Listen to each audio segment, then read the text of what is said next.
Friends, welcome to yoga channel. நம்ம யோகா சேனலில் இன்றைக்கி என்ன ரெசிபி பார்க்க போகிறோம்? நாட்டுக்கோழி குழம்பு தான் பார்க்க போகிறோம். ஏன்னா எங்கள் வீட்டுக்காரங்க காலையிலே வேலைக்கு போயிட்டாங்களா, இன்றைக்கி மதியானம் வந்துட்டாங்க.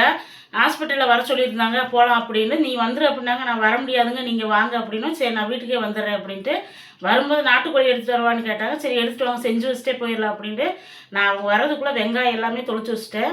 இப்போ எல்லாமே வாங்க. இப்போ நாட்டுக்கோழி 1.25 கிலோ எடுத்துகிட்டு வந்துருக்குறாங்க. இதை நம்ம அந்த குக்கரில் தான் இப்போ இன்றைக்கி நான் வைக்க போகிறேன்.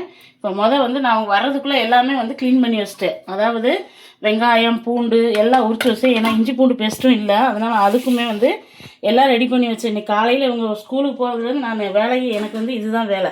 சரி, அவங்க போனதுமே ஃபோன் பண்ணிட்டாங்க, கிளம்பி ரெடியாரு, நம்ம வந்ததும் போகலான்ட்டப்ப நாட்டுக்கோழி குழம்பு சாயந்தரமாக செஞ்சுக்கலான்டாங்க. சரி, பசங்க வந்தோடனே இன்னைக்கு காலையில் வச்ச கருவாட்டு குழம்பு கொஞ்சம் தான் இருந்துச்சா, இவ்வளோதே சூப்பராக இருந்துச்சு. அதனால சரி வச்சுட்டு போயிட்டோம்னா பசங்க வந்ததுமே நம்ம சூடாக சாப்பாடு மட்டும் வச்சுக்கலாம், இல்லாட்டி மாவு இருக்கு இட்லி ஊற்றிக்கலான்னு. சரி, வந்துட்டாங்க. இப்போதான் வந்தாங்களா, வந்ததுமே நான் கறியை அலசி சுத்தம் பண்ணி வச்சிட்டேன். இப்போ நம்ம அடுப்பு ஆன் பண்ணிடலாம். வந்ததுக்கப்புறம் நம்ம வெங்காயம்லாம் தொளிக்க முடியாது, அதனால் இப்போயே நான் தொளிச்சு வச்சுருந்தேன் வர்றதுக்குள்ளே. நாட்டுக்கோழி குழம்புக்கு கொஞ்சம் சீரகம், கொஞ்சம் மிளகு, கருவேப்பிலை இதை மட்டும் வறுத்துக்கிடலாம். கொஞ்சமாக மிளகு சேர்த்துக்கோங்க. நம்ம சிக்கன் மசாலாவும் செய்வேன், அது நாட்டுக்கோழி குழம்புக்கு சூப்பராக இருக்கும். கொஞ்சமாக சீரகம் போட்டுக்கோங்க. சீரகம் கொஞ்சம் எக்ஸ்ட்ராவே போட்டுக்கோங்க, நல்லா வாசமாக இருக்கும். மிளகு கொஞ்சம், இது நல்லா பொன்னிறமாக நம்ம வறுத்துடலாம். கருவேப்பிலை மல்லித்தலை வாங்கிட்டு வந்தோன்னா அதை சுத்தமாக வாஷ் பண்ணிவிட்டு உள்ளே வச்சுட்டு ஃப்ரிட்ஜுக்குள்ளே. சும்மா கருவேப்பிலை மல்லித்தலை வாங்க முடியாதுண்டு. நல்லா இந்த மாதிரி ட்ரை ரோஸ்ட் பண்ணிக்கோங்க, எண்ணெயெல்லாம் எதுவும் சேர்க்கக்கூடாது. நல்லா வறுத்தாச்சு. இந்த மாதிரி வறுத்துடணும், கருவை விட்டுறக்கூடாது. அப்படியே மிக்ஸி ஜாருக்கு மாற்றிடலாம். அப்படியே அதை ஆறட்டும். இந்த பக்கம் நம்ம கொஞ்சமாக எண்ணெய் ஊற்றிக்கலாம். எண்ணெய் லைட்டாக ஊற்றிட்டு நம்ம வெங்காயம், தக்காளி எல்லாம் வதக்கிடலாம். இப்போ கொஞ்சமாக இஞ்சி பூண்டு சேர்த்துக்கலாம். பூண்டு நான் நிறையா சேர்க்குறேன் பாருங்கள். நாட்டுக்கோழி குழம்புக்கு பூண்டு நிறையா சேர்த்தா நல்லாயிருக்கும். இப்போ சின்ன வெங்காயம் நம்ம ஒரு 1/4 கிலோ அளவுக்கு சின்ன வெங்காயம் தண்ணி குழம்பு வச்சு அந்த கறி எடுத்து நான் வறுக்க போகிறேன். ஏன்னா நம்ம சளி காய்ச்சல் இருந்தால் எல்லாத்துக்குமே உடம்பு சரியில்லை, அதனால சரி இந்த மாதிரி குழம்பு வச்சு நல்லெண்ணெய் ஊற்றி கொடுத்தா சூப்பராக குடிப்பாங்க. அதனால சரி குழம்பு தனியாக கொஞ்சம் வச்சுட்டு அந்த கறியை எடுத்து நம்ம நல்லா வறுத்துடலாம். சூப்பராக இருக்கும் அந்த கறியை எடுத்து வறுத்துக்கணும். இன்னும் கூட சின்ன வெங்காயம் சேர்த்துக்கலாம். இப்போ வெங்காயம் நல்லா வதங்கினதுக்கப்புறம் ஒரு 2 சின்ன தக்காளி பழம் எடுத்து வச்சுருக்கேன். அதுவும் கொஞ்சமாக தேங்காய் பாருங்கள், இவ்வளோதான் தேங்காய் எடுத்து வச்சுருக்கேன். நல்லா வதக்கவும் நம்ம சேர்த்துக்கலாம். இன்றைக்கி இந்த குழம்பு நான் எப்படி செய்ய போகிறேன்னா, எங்கள் அம்மா எப்படி செய்வாங்களோ அதே மாதிரி இன்றைக்கி நான் செய்ய போகிறேன். ரொம்ப டேஸ்ட்டாக இருக்கும் அந்த மாதிரி செய்கிறது. எங்கள் அம்மா பானை நல்லா பெரிய போசியில் செய்வாங்க, நான் இன்றைக்கி குக்கரில் செய்கிறேன். இப்போ கறியை நான் குக்கரில் சேர்த்துக்கிறேன். இந்த கறியை குக்கரில் சேர்த்துட்டு இதில் நான் தேங்காய் எண்ணெய், நல்லெண்ணெய், கடலெண்ணெய் 3 எண்ணெய் ஊற்றி நல்லா பிசைஞ்சு நம்ம அரைச்ச மசாலாவும் போட்டு நல்லா பிசைஞ்சதை நான் அந்த குழம்பு வைக்க போகிறேன். சரி, அப்படியே இருக்கட்டும். தக்காளி பழம் அளவாத்தையும் போடணும். நான் சின்ன பழமாக இருந்தாலும் 2 போட்டிருக்கேன். அக்கா இந்த காம்பு பகுதியை கட் பண்ணிவிட்டு போடுங்கக்கா அப்படின்றீங்க. நான் எப்போயுமே கட் பண்ணிடுவேன் தங்க. ஏன்னா கொஞ்சம் காரவட்டாக இருக்கிறதுனால உள்ளே இந்த மாதிரி இருக்குது, அதனால் உங்களுக்கு தெரியறதில்ல. நான் எப்போயுமே காம்பை கட் பண்ணிட்டு போயிடுவேன். ஒரு சப்ஸ்கிரைபர் டெய்லி எனக்கு சொல்லுவாங்க நல்லது, ஆனால் அவங்க சொல்கிறது தப்பாக நினைக்க மாட்டேன். யாருமே ஒரு இது நமக்கு நல்லது சொன்னால் நான் நல்லதாகத்தான் நினைப்பேன், அதனால் தப்பாக நினைக்க மாட்டேன். அவங்க சொன்னாங்க, அக்கா இந்த மாதிரி நீங்கள் எடுத்துருங்கக்கா அப்படின்னீங்க. சரி தங்க, இனிமேல் எடுத்துடுறேன். ஆனால் எப்போயுமே நான் எடுத்துகிட்டே செய்வேன், அது காயாக இருக்கிறதுனால அப்படி இருக்குது. இப்போ தேங்காய் சேர்த்துடலாம். தேங்காய் கொஞ்சம் அளவாகவே சேர்த்துக்கலாம், ரொம்ப வேண்டாம். தேங்காய் ரொம்ப வதக்க வேண்டாம், ஒரு 3 வதக்கு மட்டும் வதக்க அடுப்பு ஆஃப் பண்ணிடலாம். வதங்கிடுச்சு. இப்போ நம்ம அடுப்பு ஆஃப் பண்ணிடலாம். ஆஃப் பண்ணிவிட்டு கீழே எடுத்து வச்சு இதில் கொஞ்சமாக மஞ்சத்தூள் சேர்த்துட்டு நம்ம இந்த மிளகு இதுக்கெல்லாம் வறுத்து வச்சுருந்தோம் பாருங்கள், இது கூட நம்ம அரைச்சிட்டு வந்துடணும். இதிலே கொஞ்சம் மஞ்சத்தூள் சேர்த்து அரைச்சிருங்க. மஞ்சத்தூள் சேர்த்து அரைக்கிறனால குழம்பு நல்லாயிருக்கும். நான் நிறையாவே மஞ்சத்தூள் போடுறேன் பாருங்கள். அவ்வளோதான். இப்போ எல்லாமே ஆறவும் நம்ம அரைச்சிட்டு வந்துடலாம். எங்கள் வீட்டுக்காரர் வந்ததுமே இதை எடுத்து சாப்பிட்டா ரொம்ப டேஸ்ட்டாக இருக்குது ஃப்ரெண்ட்ஸ். மைசூர்பா, அது மாதிரி மைசூர்பா நிறைய ஆர்டரு அவங்களுக்கு பூரா போட்டு விட்டோம். நல்லா சூப்பராக இருக்குது. இது ட்ரெடிஷ்னல் மைசூர்பாக்கு, அதனால் பொருன்னு சூப்பராக இருக்கும். செம்மையாக இருக்குது மைசூர்பாக்கு. கண்டிப்பாக ஆர்டர் பண்ணுங்கள். ஆர்டர் பண்ணி 3 சப்ஸ்கிரைபர் வாங்கியிருந்தாங்க, 4 சப்ஸ்கிரைபர் மைசூர்பாக்கு வாங்கியிருந்தாங்க. அவங்க எல்லாமே அக்கா சூப்பராக இருக்கும் மறுபடியும் ஆர்டர் போட்டிருக்காங்க. ரொம்ப நன்றி தங்கம். அதே மாதிரி இந்த பாக்ஸ் உங்களுக்கு வந்துடும். இந்த பாக்ஸ் இந்த பாக்ஸில் பருப்பு, துவரம்பருப்பு போட்டு வச்சுக்கலாம், சர்க்கரை போட்டு வச்சுக்கலாம். அதனால் பாக்ஸு நமக்கு யூஸாக இருக்கும். அதனால் 1 கிலோ அளவுக்கு பிடிக்கும் சர்க்கரை போட்டாலுமே. கண்டிப்பாக ஆர்டர் பண்ணுங்கள். மைசூர் பாக்கு சூப்பராக இருக்குது. எல்லா ஸ்வீட்டுமே நல்லா இருக்குது டேஸ்ட்டு. வந்ததுமே அவங்க சாப்பிட்டாங்க. கொஞ்சம் கருவாட்டு குழம்புல கிளம்பு சாயந்தரமாக வச்சுக்கலாண்டாங்க. நான் சரி நம்ம அப்படியே நான் கொஞ்சம் பவுடர் மட்டும் போட்டு விட்டு சீக்கிரம் அவர் கூட கிளம்பி போடணும். ஏன்னா வரச்சு அவினாசியில் வேலை இருக்குது, நான் வருவேன். நீ பஸ்ஸில் வந்துருந்தாங்க, என்னால் வர முடியாதுனவும் வண்டி எடுத்துகிட்டே வந்துட்டாங்க. அவினாசி போய் ஜாமான் வாங்கிட்டு அவங்க வேலைக்கு போனேன். என்னை ஹாஸ்பிட்டலில் பார்த்துட்டு கண்ணாடி ரெடி ஆகிடுச்சாங்க வாங்கி என்னை கொடுத்து விட்ருவாங்க. அப்புறம் அவங்க வேலைக்கு போயிடுவாங்க. இப்போ எல்லாமே அரைச்சிட்டு வந்துடலாம். இப்போ வாங்க எல்லாமே ரெடியாக எடுத்து வச்சுட்டு மசாலா எல்லாமே இப்போ நம்ம எப்படி கூட்டி வைக்க போகிறோம்ன்றதை பார்த்துலாம். இந்த மாதிரி குழம்பு குழந்தை பத்து பிள்ளைங்களுக்கு குழந்தை பத்து வந்த சோறுக்கு எங்கள் ஊர்லலாம் இந்த மாதிரி செஞ்சு கொடுப்பாங்க. நாட்டுக்கோழி குழம்பு இந்த மாதிரி எல்லாம் அரைச்சி இப்போ கொஞ்சமாக வந்து நம்ம வந்து கிரேவிக்கு நம்ம கறியை எடுத்து வறுக்க போகிறோம்னா அது கொஞ்சமாக எடுத்து வச்சுக்கலாம். அந்த சாந்து கொஞ்சமாக எடுத்து வச்சிட்டோம்னா அந்த வறுக்கிறப்ப டேஸ்ட்டாக இருக்கும். இதை இப்படி ஓரத்தில் வச்சுட்டு இப்போ வந்து இந்த மசாலாவை நம்ம உள்ளே சேர்த்துடலாம். நம்ம அரைச்சிட்டு வந்துருந்த மசாலாவை அந்த மனம் பாருங்கள் எப்படி சூப்பராக இருக்குது. இந்த மாதிரி ஒரு தடவை செஞ்சு பாருங்கள். அடுத்த டைம் இதே தான் கேட்பாங்க. நிறைய பேர்த்துக்கு இந்த குழம்பு தெரியும் இப்படித்தான் வைக்கணும்னு. இப்போ வந்து நான் மசாலா எல்லாமே உள்ளே சேர்த்துக்கிறேன். இப்போ வந்து நம்ம இதில் என்ன சேர்க்க போகிறோம், நம்ம யோகா சிக்கன் மசாலா. இது நாட்டுக்கோழி குழம்புக்கும் ரொம்ப டேஸ்ட்டாக இருக்குது. நான் செஞ்சுருக்கேன் ஏற்கனவே. இதை செஞ்சு பார்த்துட்டு எல்லாருமே நல்லா இருக்குன்னு சொல்லியிருக்காங்க. ஒரு 2 ஸ்பூன் மட்டும் போட்டுக்கிறேன். இந்த மனம் வந்து இதில் எல்லாமே வறுத்து அரைச்சிக்கிறதுனால சூப்பராக இருக்கும்.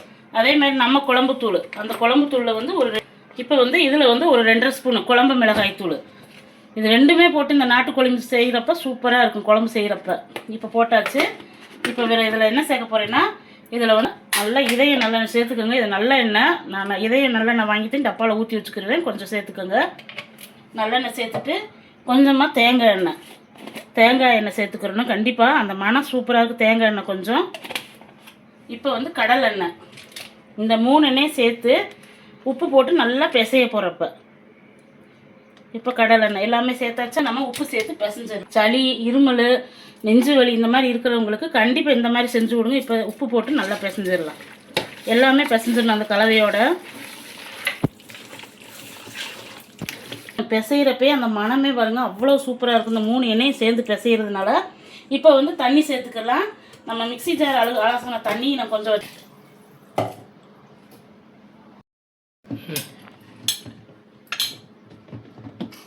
இப்போ அடுப்பில் வச்சுக்கலாம். ஒரு 5 விசில் விட்டுறலாம். இந்த 5-6 விசில் கூட நமக்கு வரட்டும். குழம்பு வந்து அவ்வளோ ஒரு மணமாக இருக்கும். இந்த மாதிரி ஒரு டைம் செஞ்சு பாருங்கள், சூப்பராக இருக்கும். ஏன்னா அப்போலாம் எங்கள் அம்மா பெரிய போசியில் வைக்கி நாங்களாம் எங்கள் வீட்டிலலாம் 11 பேர் எங்கள் வீட்டில் வச்சா அந்த குழம்பு வச்சா அவ்வளோ மனமாக இருக்கும். பக்கத்தில் உள்ளவங்களாம் எங்கள் வீட்டில் குழம்பு அப்படின்னு கேட்பாங்க. அந்த மணக்கும் நான் குழந்தை பற்றப்பெல்லாம் எங்கள் அம்மா இப்படி தான் எனக்கு செஞ்சு கொடுப்பாங்க. அந்த குழம்பு வேறு, டேஸ்ட்டு வேறு. அதே மாதிரி நீங்கள் செஞ்சு பாருங்கள். நான் ஓப்பன் பண்ணிவிட்டு காமிக்கிறேன் பாருங்கள். இப்போ 3 விசில் வந்துருச்சு. இதோட இன்னொரு 3 விசில் மட்டும் வரட்டும். விசில் சத்தம் பாருங்கள். காது ஜப்புன்னு இருக்குது. ஏன்னா புது குக்கர். திரும்ப விசில் அடங்கிட்டு நம்ம பேசலாம். இப்போ வந்து 3 விசில் அடிச்சிச்சு. இன்னொரு 2 விசில் போதும். இப்போ 5 விசிலுக்கு நல்லா குக்கர் வந்து புது குக்கர் இருந்தது. ஃபஸ்ட் டைம் வைக்கிறேன். அதனால் அந்த சத்தம் வர கேட்கவுமே பயமாக இருக்குது. அதனால் இங்கேனே நின்றுக்கிட்டு இருக்கேன். அவங்க அப்பா நீ வாமா, அது விசில் வந்துருன்னு சொல்லிக்கிட்டு இருக்காங்க. வேலை செய்யும்போது 2 மூட்டை கொண்டு வந்தாங்க. வாங்க ஃப்ரெண்ட்ஸ், அதை காட்டுறேன் எப்படி இருக்குன்னு பார்த்துடலாம். விசிலை ஓப்பன் பண்ணிவிட்டு இப்போ நம்ம குழம்புத்த ஓப்பன் பண்ணி பார்த்துருவோம். நல்ல விசில், பயங்கரமான சவுண்டு. குழம்பு பாருங்கள் எப்படி இருக்குன்னு. நம்ம எவ்வளோ தண்ணி வச்சோம், இப்போ எவ்வளோ தண்ணி இருக்குது பாருங்க. இப்படி இருக்கணும் குழம்பு. இப்போ சூப்பராக நமக்கு ரெடி ஆயிடுச்சு. இந்த பக்கம் நம்ம மாற்றிட்டு இந்த பக்கம் நம்ம தாளிச்சிடலாம் குழம்பு வந்து தாளிச்சிடலாம். நம்ம வந்து அந்த கறியை மட்டும் இப்போ எடுத்துடலாம். கொஞ்சமாக வறுக்கிறதுக்கு எடுத்துடலாம். அதுக்கப்புறம் நம்ம கடாய் வச்சாச்சு. இப்போ நல்லெண்ணெய் சேர்த்துடலாம். அந்த பக்கம் வச்சுருக்கிறேன். இன்னும் கொஞ்சம் நேரம் கொதிக்கிட்டுண்டு இந்த பக்கம் நல்லெண்ணெய் தாளித்து ஊற்றுறதுக்கு நல்லெண்ணெய் தான் ஊற்றணும். நல்லெண்ணெய் சூடாகட்டும். வேணால் கொஞ்சமாக வறுக்கிறதுக்கு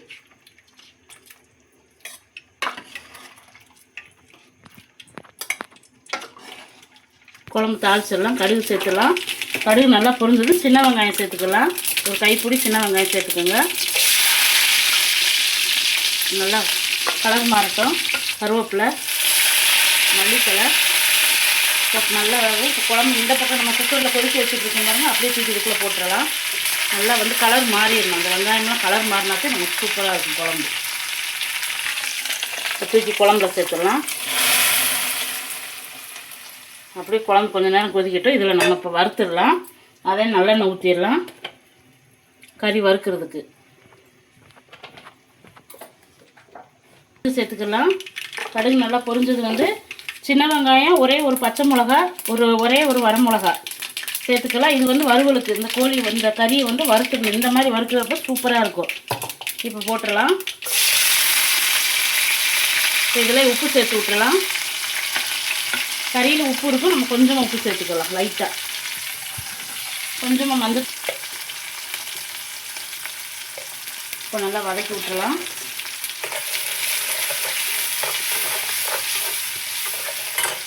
கொஞ்சமாக சீரகம் சேர்த்துக்கோங்க, வறுவலுக்கு வந்து சீரகம்.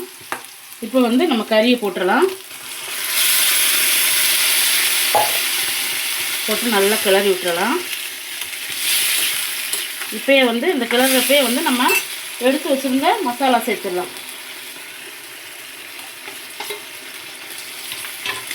தண்ணி எதுவும் சேர்க்க வேண்டாம், அந்த குழம்பவே லைட்டாக ஊற்றிக்கிறணும், தண்ணி சேர்க்கக்கூடாது, அப்போ தான் வறுவல் நல்லாயிருக்கும். இப்போ வந்து நம்ம சிக்கன் மசாலா கொஞ்சமாக சேர்த்துக்கலாம். இப்போ சிக்கன் மசாலா கொஞ்சம் போதும், இந்தளவுக்கு போதும். இப்போ அதிலே வந்து கொஞ்சமாக வந்து குழம்பு, இந்த நாட்டுக்கோழி குழம்பு கொஞ்சமாக அந்த தண்ணியாக எடுத்து இதில் ஊற்றிடுவோம். அவ்வளோதான். இது அப்படியே வேகட்டும். வெந்து அப்படியே வறுத்து எடுக்கிறப்ப அந்த டேஸ்ட் சூப்பராக இருக்கும். அவ்வளோதான். அப்புறம் இறக்குறப்ப நம்ம கருவேப்பிலை மல்லித்தலை சேர்த்துட்டோம்னா சூப்பரான நாட்டுக்கோழி வறுவல் சம்முன்னு ரெடி ஆகிடுச்சு பாருங்க. இப்போ நல்லா மூடி வச்சிடலாம். மூடி வச்சு அப்புறம் கொஞ்சம் கருவேப்பிலை மல்லித்தலை. இப்போ நம்ம மூடி வச்சிடலாம். இப்போ வாங்க ஃப்ரெண்ட்ஸ், நமக்கு வந்து கிரேவி சூப்பராக ரெடி ஆகிடுச்சு. இந்த மாதிரி நமக்கு நல்லா வறுத்துடணும். இதே சாப்பாட்டில் போட்டு பசங்க சாப்பிட சூப்பராக இருக்கும். இன்னும் உங்களுக்கு ட்ரையாக வேணுனாலும் நீங்கள் நல்லா வறுத்து எடுத்துருங்க. எங்களுக்கு இந்த பக்குவத்தில் போதும், இதுவே நல்லாயிருக்கும். நேட்டாப்பில் இன்னும் கொஞ்சம் மல்லித்தலை கருவேப்பிலை, அவ்வளோதான். இப்போ அடுப்பு ஆஃப் பண்ணிடலாம். சூப்பரான நமக்கு நாட்டுக்கோழி வறுவல் எப்படி இருக்கு பாருங்க, நல்லாயிருக்கும். நாட்டுக்கோழி தண்ணி குழம்பு, நாட்டுக்கோழி தண்ணி குழம்பு பாருங்கள் எப்படி ரெடி ஆயிடுச்சுன்னு. இதை இப்போ என்ன பண்ணணும் தெரியுங்களா, இந்த குழம்பு எடுத்து தட்டில் ஊற்றிடணும். இப்படி தான் நாங்களாம் எங்கள் ஊரில் எங்கள் அம்மா வந்து எங்கள் அண்ணவங்களுக்கு எங்களுக்கெல்லாம் இப்படி தான் ஊற்றி கொடுப்பாங்க. எல்லா ஊர்லேயுமே இது வந்து நல்லா அந்த நாட்டுக்கோழி ரசம்னு சொல்லுவாங்க, ரொம்ப சூப்பராக இருக்கும். இப்போ அந்த கறியெல்லாம் போட்டோமா, கொஞ்சமாக கறி போட்டு, கால் வேண்டாம் எனக்கு, நல்லெண்ணெய் ஊற்றிக்கலாம். அவ்வளோதான். அப்படியே தட்டோடு எடுத்து, எங்கள் ஊர் கிராமத்து சைடெலாம் கண்டிப்பாக இப்படி தான் நாங்கள் குடிப்போம். தட்டோடு எடுத்து தட்டத்தில் குடிப்போம், சூப்பராக இருக்கும். கண்டிப்பாக வந்து நாட்டுக்கோழி குழம்பு தண்ணி குழம்பு இந்த மாதிரி வறுவல் நீங்கள் செஞ்சு பாருங்கள். செஞ்சு பார்த்துட்டு கமெண்ட் பாக்ஸில் சொல்லுங்கள். நாங்கள் ஹாஸ்பிட்டல் கிளம்பிட்டோம். பாப்பா தம்பி வந்தது நைட்டுக்கு இட்லி ஊற்றுவோம், அப்படி இல்லைன்னா சாப்பாடு வேணால் சாப்பாடு வச்சு கொடுத்துருவோம். இப்போ எங்கள் வீட்டுக்காரர் வந்ததுமே சாப்பிட்டாங்களோ, அவங்களுக்கு குழம்பும் கிரேவி மட்டும் கொஞ்சம் போட்டு கொடுத்தா சாப்பிட்டுக்குருவாங்க. அப்புறம் ஹாஸ்பிட்டல் போயிட்டு வேலைக்கு போக முடியாது, ஏன்னா மணி 2:30 ஆயிடுச்சு. இன்னும் ஹாஸ்பிட்டல் போயிட்டு அப்படியே நேராக வீட்டுக்கு வந்துட வேண்டியது. வேலை செய்கிறவங்கள்ட்ட சொல்லிட்டாரு, ஃபோன் பண்ணி வேலை செய்யுங்க, நாளைக்கு வந்துடுறேன், இன்றைக்கி ஹாஸ்பிட்டல் போகிற வேலைண்டு. இப்போ நானும் அவர் இதை சாப்பிட்டு கிளம்பிடுவோம். நாளைக்கு வீடியோ நாளைக்கு பார்க்கலாம். பசங்க வந்ததுமே அவங்களுக்கு வந்து இன்றைக்கி நாட்டுக்கோழி குழம்புனால ரொம்ப பிடிக்கும், செஞ்சதை வந்து சாப்பிட்டுக்குருவாங்க. நாளைக்கு வேறு ஒரு டிஷ்ஷில் சந்திக்கலாம் ஃப்ரெண்ட்ஸ். Bye friends, thank you.